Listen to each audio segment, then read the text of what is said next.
Surfer boys, time to go to work. You've been hanging 10 a little long. It's our yearly chance to take back the industry from the grips of DJI and Insta360. No more will they live.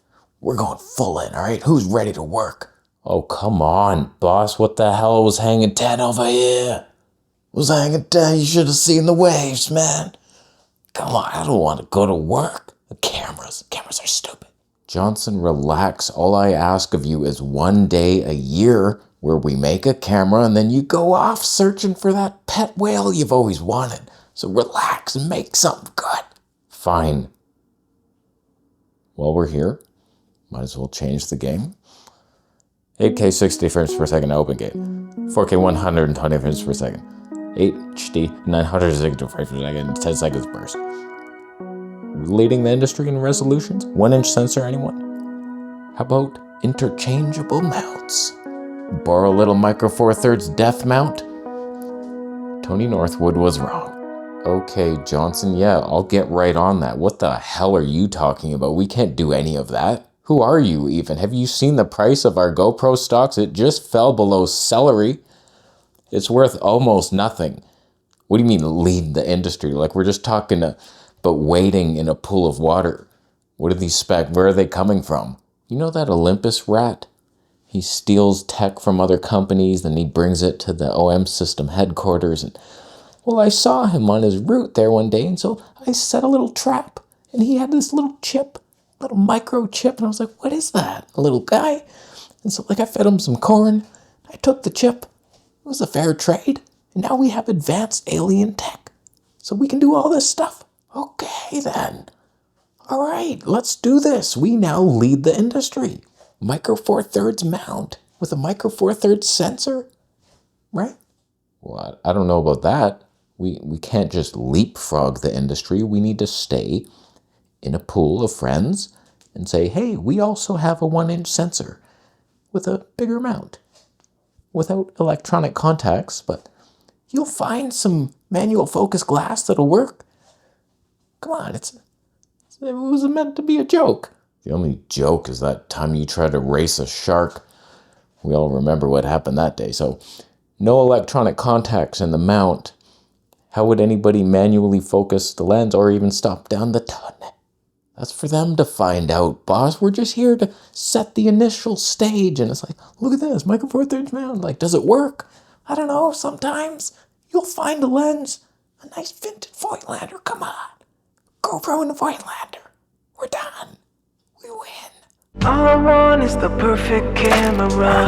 All I want is the perfect camera. So GoPro singing the songs of my people, leading the industry, little HD 900. That's all I've been asking for.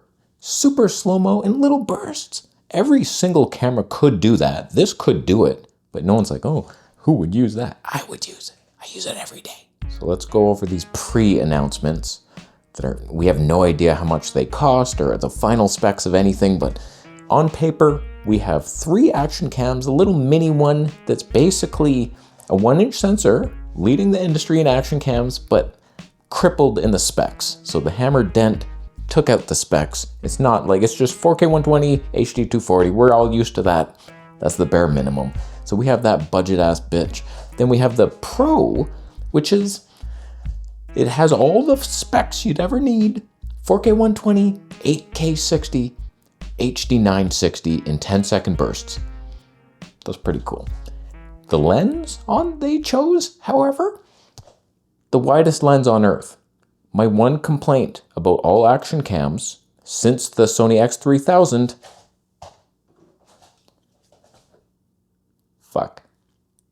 that was cinematic. 17mm lens, glorious, rectilinear kind of. All action cams since this are going wider and wider. It's getting so goofy, stupid. This has set the cake for the widest. It's like an 8mm lens. Why are you doing this to me, man? So you have this 1-inch sensor, 8mm lens that you cannot take advantage of. Why are you doing that? Like you had one job.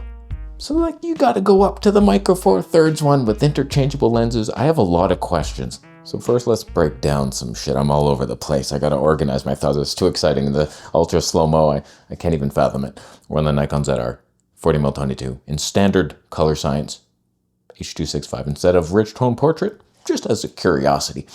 So 50 megapixel 1-inch sensor, but I think it's like the A7S III in the sense that that's a 48 megapixel, but it's downsampled to 12, and then the pixels are huge. So it acts as a low megapixel sensor because they said the pixel pitch, which I don't understand your little ohms, freaking 1.6 ohms in 50 megapixel mode, and then 3.2. I'm sure one of you Nazi scientists can work out the math. Your megapixels divided by angles equals pi. Pixel size matters. The bigger the better, usually for what I'm asking, and this appears to have that kind of A7S III mode. But if my theory is correct, looking at that math, the pixel pitch doubles, so that would mean the 50 megapixel sensor is acting like 25, which technically is just worse than the G9 II sensor from Panty Boy. So like that's a Micro Four Thirds size 25 megapixel. Don't love that sensor. So that's what we're getting, a smaller version of that with even more pixel density. So it's not like, wow, but better than any action cam probably. So the Mission 1 shall never be talked about again. That's off in the abyss where it belongs with no good slow-mo. The Mission 1 Pro versus the interchangeable one. So the Pro has this goofy ass wide 8mm lens, but it has a cute little lens hood. Those are cute. That's a good idea. We need that. Am I going to be in focus? That's a weird thing. Super ultra mega wide. We don't know that Tony's on it. I don't know, will I need that close-up lens? But we've all been wondering if an action cam actually went for a 1-inch sensor, how would they get anything in focus? Well, GoPro's answer is make it so damn wide that everything should be. I bet you'll still be out. They're gonna focus on that background. You're gonna be super blurry in your 1-inch loser life. But whatever. It's an option. If you don't want that, the interchangeable lens, there's potential. It's just, they don't tell you initially, like there's no electronic contact. So that usually means every single autofocusing lens cannot even manually focus. I don't get it. So like, obviously they can't just do that. That's gonna be deal breaker, dead on day one. And they say only rectilinear primes will work with the HyperSmooth Stabe. I just have a lot of questions, man. Like the Leica 9mm 1.7, that would be about a 24mm lens on this 1-inch sensor. But how are you gonna focus yourself? It's gonna be like this tiny little front-facing screen. Even if manual focus does work, peeking on that tiny little screen, you'll never be in focus ever. There'll be too much background blur. And with your HyperSmooth crops, that's going to be more like a 30 or 40mm even. It's like, okay, we're vlogging, how are you going to do that? There's so much potential and so much oversight that they just must have completely missed the fine details. Because it's like, imagine you have a Leica 200mm prime on your little GoPro that turns out to be like a 560mm. You're getting wildlife 960 frames per second. Like, holy shit, nothing's in focus because I can't see. It's a tiny little screen. I want to know how the details are going to work themselves out. Can I put the Leica 100 to 400 on that thing for the ultimate wildlife? Like, it could be cool. You're going to have to come with some viewfinder accessory, like one of those stupid ass thing that attaches. Maybe if they have that though, this would lead the industry. I'll sell everything and just get that. But it really depends very heavily on what you can do with a lens like that. Like, can you manually focus? Can you stop down the tones?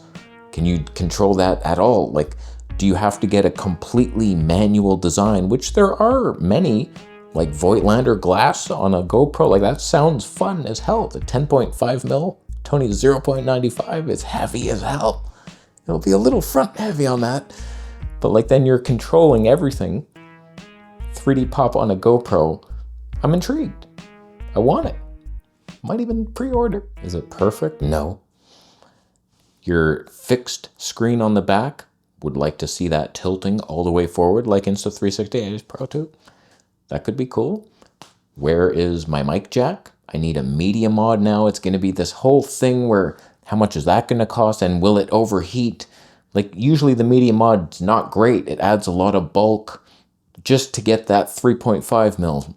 God, and they're going all wireless like everybody, forcing wireless. I don't need rabbit dick aids in my throat, okay? But whatever, you shill douche monkeys with your Mark of the Beast mic in your shot. Okay, whatever, you live that life.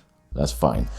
I'll be getting the media mod. Is there a shotgun mic on that thing with amazing wind protection? Probably not. Dead cat, magnetic like I've been asking for years? No, it won't be. It'll be a little foam piece, multi-direction mic. It won't be what I want, but whatever. I'll be plugging a lav mic in like always. On the body, without the media mod, they have 4 mics. And it's like, what kind of disaster are you asking me to put up with trying to block wind from 4 different mics? And you want me to have 4 dead cats hanging off this thing? Like, nobody has an amazing audio solution for front-facing shotgun wind-protected mics, but whatever, you suck. When it comes to like, which is the better one? The Mission 1 Pro with its built-in 8mm lens, or getting interchangeable lenses, potentially opening up a whole new universe of filming creativity with the ultimate slow-mo. What does it look like? I don't know. Is there a crop? Is it line skipped hell? Like, is it decent and usable? I don't know. Like, my 960 frames per second is pretty glorious on the RX10 Mark IV. Like, it looks terrible, but there's moments you can get that are just like good. And like, you could be doing that on a GoPro. It's like an RX10 Mark V, but like better in a lot of ways. Potentially. It all very much depends on how lenses work on this GoPro. Is there autofocus? Can I manually focus? Can I stop down the donuts? What can I do with the damn thing? Does stab work really good? Is it wobbly? I have a lot of questions, but well done, GoPro. I expect your stock to rise well above cucumbers tonight. You're heading somewhere good. Let's all invest. So I'm intrigued, excited, annoyed that it's a pre-release announcement. Those are always the worst, where you get something, a chunk, but you see no footage. You don't know when it's coming. You don't know how much it costs. You might as well have not said anything. You're just teasing us. It's like, oh God, cool, when? So we know nothing, but well done, GoPro. You've done well. You've done something innovative. I'm in favor of it. Everything you've done, I don't see any deal breakers, except for potentially that lens mount not doing a damn thing, and that stupid goofy ass wide lens that you chose. But whatever, if I'm in focus, I could live with it. Little crop in on the linear. Okay, we're still bigger than the Sony X4000 sensor. It's coming. I'll be leaving. What do you think? Good announcement? Does it save GoPro, or was it their last ditch attempt before going bankrupt? I hope it succeeds for them. You never know with GoPro. They're not very reliable, but some of them are. The 9, I think, one of them was like good. Once they got that new processor, it was good for a couple generations. So this is a new processor. Could be good. I'll leave. How you doing? Bitcoin? Subscribe for a minute.